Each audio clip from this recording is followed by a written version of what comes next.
The glass shattered against the cold December night, and in the orange glow of flames licking through the window frame, a father lifted his 7-year-old son toward the opening. Smoke poured from the house in New Tazewell, Tennessee, thick and black against the stars, and inside that inferno, a baby girl lay sleeping in her crib, unreachable through the fire that had consumed the living room.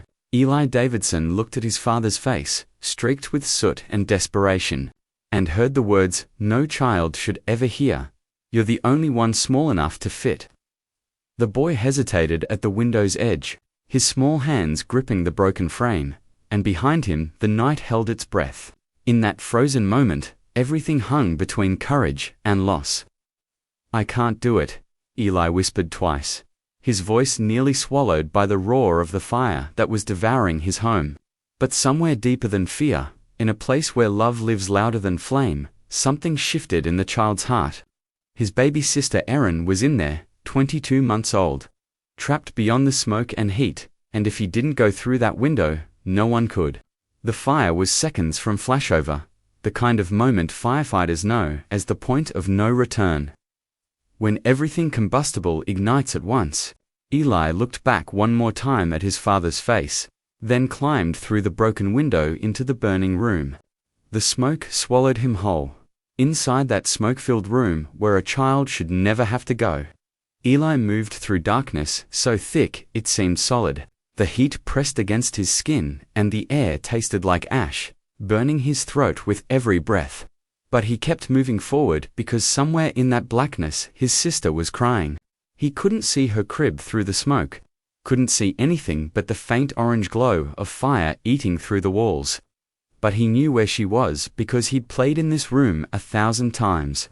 His hands found the wooden rails of the crib, and there she was, small and terrified, her arms reaching up in the darkness. "I got her, Dad," he shouted toward the window he could no longer see. And in that moment he became something more than a frightened child. He became a lifeline between death and life. Before we continue, leave your like, share our story, and subscribe to the channel. Thank you. The Davidson family had built their lives on rescue. Chris and Nicole, both former firefighters who knew the weight of saving lives, had opened their home to 34 foster children over the years, offering safety to those who had none. Their house in New Tazewell was more than walls and rooms. It was a sanctuary where broken things were made whole, where children without families found belonging, where love proved stronger than circumstance. They had tucked 3 children into bed that night of December 8, 2020, 2-year-old Elijah, 7-year-old Eli whom they had fostered for nearly a year, and their adopted daughter, Erin, still a baby discovering the world. The evening was ordinary in every way. Dinner and bedtime stories, and the quiet settling of a house at peace. And by 8:30, everyone was asleep beneath warm blankets, safe in the innocence of routine. But at 11:30, Nicole Davidson woke with a start, pulled from sleep by something she couldn't name, a sound, a smell, an urgency that made her heart race before her mind understood why. "Someone woke me up," she would say later, "and I know it was God." She opened her eyes to the smell of smoke and within seconds saw the first fingers of flame reaching through the darkness. Orange and hungry and spreading fast, she shook her husband awake, and they moved with the trained efficiency of people who had fought fires before, who knew that seconds were the difference between survival and tragedy. Chris grabbed the fire extinguisher, buying precious moments while Nicole ran for the children, her bare feet pounding the floor as she raced toward the bedrooms where her babies slept. They grabbed Elijah first because he was closest, scooping the sleepy 2-year-old into her arms, then pulled Eli from his bed and pushed both boys toward the door. But when Nicole turned toward Erin's room, the flames had already consumed the living room, a wall of fire blocking the path to her daughter's bedroom. The smoke was so thick she couldn't see through it. The heat so intense it pushed her back. And somewhere beyond that inferno, her baby girl was sleeping, unaware that death was crawling toward her crib. "The scariest moment of my life," Nicole would remember, "was when I thought we couldn't get her." They ran outside into the cold December night, the 3 of them coughing and gasping. But they weren't a complete family. One was still inside, Chris Davidson stared at his burning home and made the calculations that firefighters know by heart: which walls, which windows, which angles of approach. The front door was an inferno, the living room a death trap. But Erin's bedroom had a window that faced the yard, a window that might, if they were fast enough, if God was merciful enough, for one last chance. He ran to the side of the house where flames hadn't yet reached, where the window to his daughter's room still held glass, and he grabbed the nearest heavy object and swung it hard.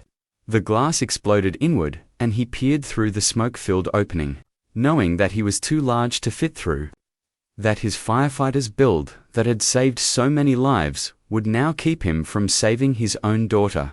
Then he looked at Eli, small and slight, and the terrible calculation became clear. "You're the only one who can fit through that window," Chris told his foster son, and the weight of those words hung in the cold air between father and child. Eli looked at the broken window, at the smoke pouring out into the night, at the orange glow of fire reflecting off the glass shards still clinging to the frame. He was 7 years old, a child who should have been safe in his bed, dreaming safe dreams. But instead, he stood in the December cold, staring at a burning house and hearing his father ask the impossible. Inside that room, his sister was crying, the sound faint but desperate, and every second they stood there was a second closer to her death. The boy looked up at his father's face, saw the plea and the trust and the terrible hope written there, and something inside him, some reserve of courage that children shouldn't have to find, rose to meet the moment. "I can't do it," Eli said, his voice small and honest, and his father lifted him toward the window anyway. "I can't do it," he said again, his hands trembling against the broken frame. And his father held him steady, holding him at the threshold between fear and faith. But then Eli thought of Erin, of her smile and her laugh and the way she looked at him like he was her whole world. And he thought that maybe fear wasn't the most important thing. Maybe love was louder than terror. Maybe somewhere inside every frightened heart there lived a braver version of ourselves, waiting for the moment when we had to choose between running and staying, between comfort and sacrifice, between self and family. "I got her, Dad," Eli said, and he climbed through the window into the smoke and darkness, into the place where children shouldn't have to go. The smoke inside Erin's room was so thick that Eli couldn't see his own hands in front of his face. The heat pressed against him like something alive, stealing his breath and making his eyes water until he had to close them against the sting. He could hear his sister crying somewhere in the darkness, a sound that cut through the roar and crackle of the fire eating through the walls, but he couldn't see where she was. The floor was hot beneath his feet, and above him something groaned and shifted, the ceiling weakening under the weight of flame. He could have frozen there, paralyzed by terror, could have called out for his father to pull him back to safety, could have been forgiven for being 7 and frightened and overwhelmed, but instead he moved forward, his hands outstretched like a blind man, feeling his way through the smoke, toward the sound of his sister's cries. His fingers touched wood, and he realized he'd found her crib, the familiar rails that he'd seen every day since they brought her home. And there she was, small and real and alive in his arms. Erin was screaming now, terrified by the smoke and the heat and the darkness.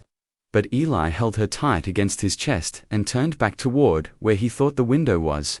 He couldn't see it, couldn't see anything but smoke and the orange glow of fire spreading across the ceiling. But he knew it was there because his father was there, waiting on the other side. "I got her, Dad," he shouted into the roaring darkness, his voice cracking with smoke and fear. And he stumbled forward, one step and then another, holding his sister like she was the most precious thing in the world, because she was. Chris Davidson's hands closed around his daughter's small body as Eli pushed her through the window, and then around his son's arms as he pulled the boy back into the cold December air. Both children were coughing, gasping, their faces black with soot, but they were breathing and whole and alive. Nicole ran to them, wrapping all 3 children in her arms, counting heads and checking for burns, her former firefighter's training taking over even as her mother's heart broke and soared simultaneously. The house behind them was fully engulfed now, flames shooting through the roof, windows exploding from the heat. And somewhere in the distance, they could hear sirens' help coming. But coming too late to make the difference that had already been made. Eli sat on the cold ground, still coughing, his small chest heaving, and looked at his sister crying in his mother's arms. "I was scared," he would say later. "But I didn't want my sister to die." 20 firefighters from the South Claiborne Volunteer Fire Department and neighboring stations arrived to find the Davidson home fully engulfed, flames consuming every room, the structure groaning under the assault of heat and smoke. They fought the fire through the night, water arcing through the darkness, but by dawn there was nothing left to save. Fire Chief Josh Mereklius, that was truly his name. A detail that would make believers smile and skeptics pause evade the wreckage as the sun rose over New Tazewell. The house was gone, completely destroyed. Nothing remaining but charred timbers and ash. 3 cars in the driveway damaged beyond repair. Everything the Davidson family owned had burned, every photograph and heirloom. Every piece of furniture and clothing, every physical thing that made a house a home. But when he learned that all 5 family members had survived, that a 7-year-old boy had climbed through smoke and fire to save his baby sister, Chief Miracle shook his head in wonder. "That child did something grown men wouldn't do," he said. And his words carried the weight of someone who had seen courage measured against impossible odds. The days after the fire were a blur of loss and gratitude tangled together like smoke and prayer. The Davidsons moved in with family, 5 people suddenly possessing nothing but the nightclothes they'd worn to bed, starting over from a place of absolute zero. "We lost everything we have ever had," Chris told reporters, his voice steady but strained. "Our entire lives were in that home. It's devastating. We have nothing. You have never been as humble as you are when you don't even have your own underwear to wear." But even in the devastation, Nicole couldn't stop returning to the same truth. "I will forever be so grateful that my family is okay. I know it was God that woke me up." She said it in interviews, she posted it on Facebook. She whispered it in prayers of thanksgiving that someone had pulled her from sleep in time, that someone had given them the seconds they needed to survive. The story spread through New Tazewell, and then beyond, carried by news outlets and social media. The tale of a 7-year-old boy who ran into fire to save his sister, resonating with people who had never met the Davidson family but understood the pure mathematics of love. CNN covered it, as did WVLT, and dozens of other outlets. And suddenly, Eli's face was everywhere soot-stained and serious, looking older than 7. Looking like a child who had stared into darkness and chosen to step forward anyway. People called him a hero, but Eli seemed puzzled by the attention. As if he'd simply done what anyone would do, as if love made courage ordinary. When reporters asked him how he found the strength to go through that window, he gave an answer that revealed the simple theology of children. "It's okay to be scared, but you're brave inside and you can do it when you want to."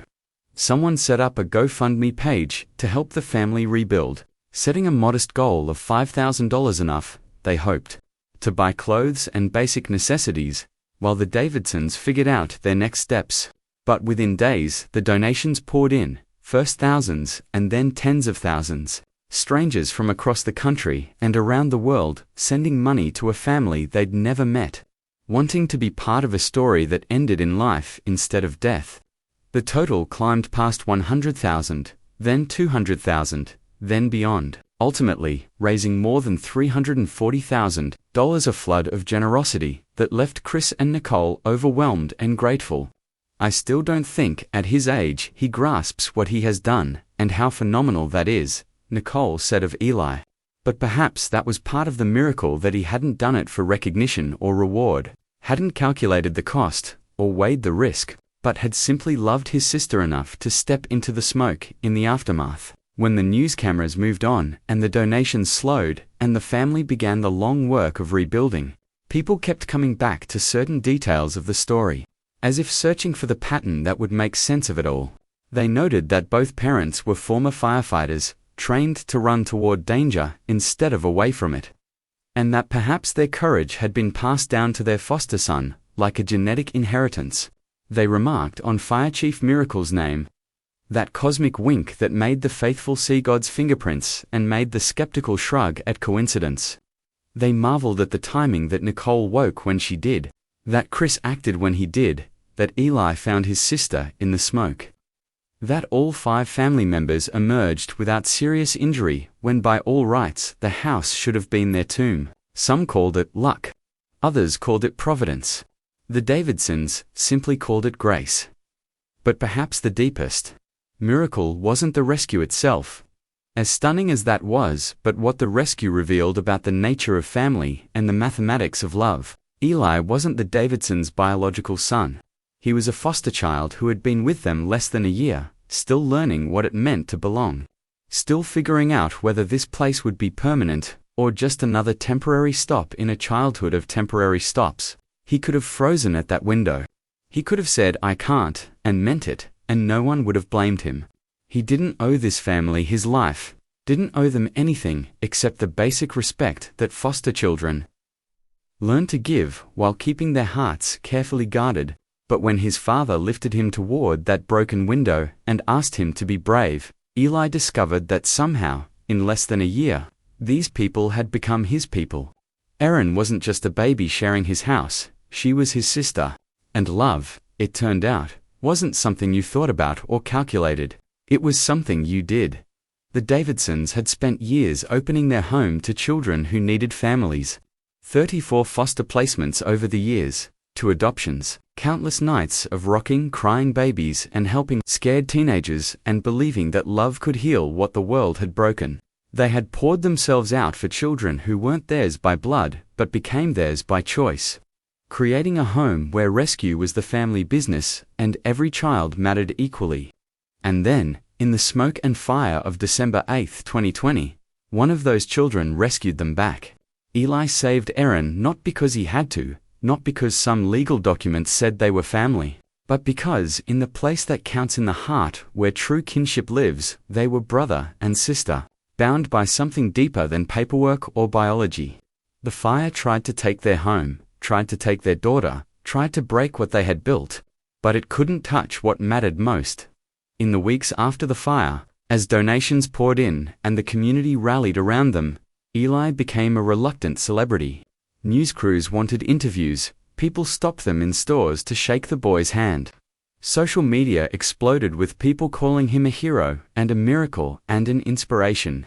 But Eli remained remarkably unmoved by the attention, as if he'd done something perfectly ordinary. As if climbing into burning houses to save your sister was just what you did on Tuesday nights. He went back to being 7, playing with his siblings, processing the trauma of losing his home in whatever way 7-year-olds process such things. When people asked him to tell the story, he kept it simple. "I was scared. But I didn't want my sister to die." There was no false modesty in it. No performance of humility, just a child, stating facts, explaining the obvious. Of course, you go through the window. Of course, you find your sister. Of course, you bring her back. What else would love do? The truth is that heroes rarely feel heroic. They feel scared and uncertain and overwhelmed, just like everyone else. But they move forward anyway because something matters more than their fear. Eli didn't stop being afraid when he climbed through that window, he just decided that Erin's life mattered more than his comfort. That love could be louder than terror if you let it. And in that decision, in that single moment of choosing sacrifice over safety, he taught the world something profound about the nature of courage. It's not the absence of fear. It's not some superhuman strength that descends from heaven to make hard things easy. Courage is being 7 and scared and climbing through the window anyway because someone you love is on the other side. It's the voice inside that says, "I can't," being answered by a deeper voice that says, "I must." It's love making you braver than you are. Nicole Davidson kept returning to the moment she woke up, kept insisting that it wasn't chance or coincidence, but something more, that someone or something had shaken her from sleep in time to save her family. And whether you call that God, or intuition, or the mysterious ways that mothers know when their children are in danger, the fact remains that she woke when she needed to, that every second mattered, that if she'd slept even minutes longer, the ending would have been different. Firefighters arrived to find the house already consumed, flames shooting through the roof. And they said later that if the family had been inside when they arrived, no one would have survived. The window of escape was that narrow, the margin between life and death measured in heartbeats. But somehow, through grace or providence, or the kind of miracle that doesn't announce itself with trumpets, but whispers, through the ordinary details of waking and running and climbing, everyone made it out. The family rebuilt slowly, starting with the basics: clothes and toothbrushes and a place to sleep, and moving outward from there. The house was gone, but houses are just walls and wood, replaceable given time and money and effort. What couldn't be replaced, what made the loss bearable and even somehow redemptive, was the fact that everyone lived. They had each other, which meant they had everything that mattered. And they had a story now, a night when everything they owned burned, but nothing they loved was lost. When a 7-year-old boy proved that courage can live in the smallest bodies and that family is stronger than fire. It would take time to heal from the trauma, to stop flinching at the smell of smoke, to sleep through the night without nightmares, but they would heal together, the way families do, finding strength in their scars and purpose in their survival. Eli Davidson is growing up now, moving beyond that December night, carrying the weight of what he did without letting it define him. He's just a kid who saved his sister. He'd tell you, no big deal, can we talk about something else? But the world isn't ready to forget what he represents: proof that heroism doesn't require size or age or training. Just love strong enough to overcome fear. His story joins the long tradition of ordinary people doing extraordinary things when circumstances demand it. Of children who become adults in crisis, and adults who remember what it means to be childlike in faith. The Davidsons don't talk much about miracles or divine intervention or providence with a capital P, but they also can't explain away the timing, the survival. The 7-year-old who somehow found his sister in blinding smoke and carried her to safety. Some things defy explanation. Some things you just accept as gifts. On quiet nights, when the family is together and the memory of fire has faded to something they can talk about without crying, they sometimes wonder what would have happened if any single element had been different. If Nicole hadn't woken when she did. If Chris hadn't thought to try the window. If Eli had stayed frozen in fear. If the ceiling had collapsed 30 seconds earlier. If any of 1,000 variables had shifted even slightly, the ending would have been tragedy instead of miracle. But everything lined up, the waking and the running, and the climbing and the finding, and they all made it out before the house became a tomb. You can call that luck if you want, or coincidence, or the random chaos of a universe that sometimes smiles on the deserving. But to the Davidsons, it felt like more than chance. It felt like being held, like being watched over. Like someone was writing their story and decided that this family who had spent years rescuing others, deserved a rescue of their own. The fire took their house, their belongings, their sense of security. But it couldn't take what mattered most. It couldn't take the love between foster parents and foster children. Couldn't erase the bond between siblings. Couldn't destroy the courage that lives in the human heart when it's needed most. And in a strange way, the fire revealed something beautiful. That family isn't about blood or biology or legal paperwork, but about who you run toward when the world is burning. Eli ran toward Erin because she was his sister in every way that counted. Because love had made them family. Because when it mattered most, he chose sacrifice over safety. That choice, made in smoke and fear by a 7-year-old boy, said more about the nature of family than any adoption certificate ever could. We choose each other. We save each other. We become family by loving when it's hard. This story is drawn from verified reporting by CNN, WVLT, and numerous outlets that documented how 7-year-old Eli Davidson saved his baby sister from a devastating house fire in Newton, Tennessee, on December 8, 2020. The account includes details from interviews with the Davidson family, Fire Chief Josh Miracle, and the community that rallied to support them. While the physical structure was lost, all 5 family members survived, and Eli's act of courage became a testament to the power of love over fear.